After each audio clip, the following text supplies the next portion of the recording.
Lietuva yra išskirtinė valstybė ir mūsų užsienio reikalų ministras Gabrielius Landsbergis tik tai neseniai visai prisiminė, kad 1991 metais Lietuva tarptautinėje sutartyje pasirašytoje su Kinija pripažįsta vienos Kinijos politiką. Tai yra, Lietuva nepripažįsta, kad Taivanas yra atskira valstybė. Vadinasi, sprendimas, kuriuo buvo atidaryta Taivano atstovybė vienintelėje Europos šalyje, buvo nesilaikant šios tarptautinės sutarties.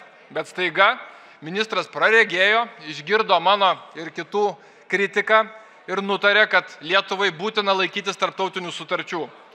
Jau seniau buvau iškėlęs aiškiai klausimą, ar ministras ketina atšaukti vieną Kiniją pripažįstančią tarptautinę sutartį. Tai kaip matom atsakymas, kad vis tik tai pasitarus su Jungtinėmis Amerikos valstijomis, kur jų prezidentas Bidenas susitiko su Kinijos prezidentu Xi Jinpingu, įvyko praregėjimas.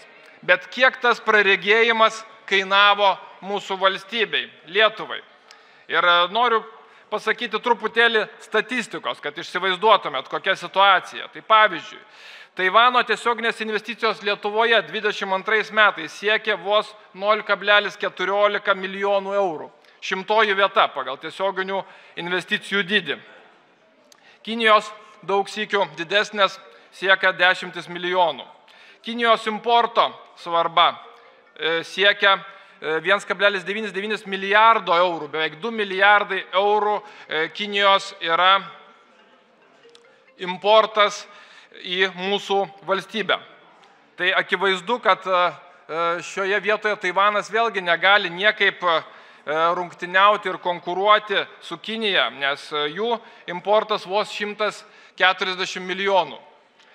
Manau, kad matant šitus skaičius yra akivaizdu, kad Lietuvos priimtas sprendimas, kai jinai vienintelė iš visų Europos valstybių nutarė susipykti su Kinija, kai kitų šalių lyderiai, tokie kaip Olafas Šolcas Vokietijos, kaip Emmanuelis Macronas Prancūzijos, kaip Europos komisijos pirmininkė Ursula von der Leyen, vyko į Kiniją tartis dėl ekonominių ir politinių ryšių vystymo.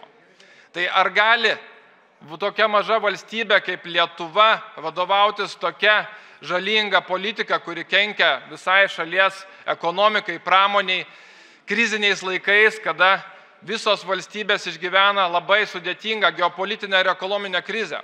Tai aš manau, kad po tokios nenuoseklios politikos užsienio reikalų ministras Gabrielius Landsbergis turėtų atsistatydinti, nes negalima praėjus metams demonstruoti 180 laipsnių pasikeitimą ir staiga Taivaną mesti per bortą ir prisiminti, kad Lietuvai galioja tarptautinės sutartys. Galiausiai Kinija kaip valstybė visą laiką prisimena, kadangi jų kultūrinė specifika, civilizacinė specifika yra tokia, 10 metų tokį elgesį, kokį atliko mūsų Lietuvos valdžia. Vadinasi, mūsų šalies įmonėms, mūsų šalies gyventojams ir piliečiams teks kentėti bent 10 metį šito pasekmes veiksmo, kurį atliko dabartinė vyriausybė ir jos užsienio reikalų ministras Landsbergis. Tai aš keliu klausimą, ar pakaks ministrui tiek pat drąsos praregėti ir atsistatydinti iš užsienio reikalų ministro posto? Nes toks ministras, kuris yra nekompetentingas, kuris blaškosi, kuris nesilaiko tarptautinių sutarčių, jis negali eiti savo pareigų ir jisai privalo trauktis, nes taip būtų kiekvienoje demokratinėje valstybėje. Dėkui.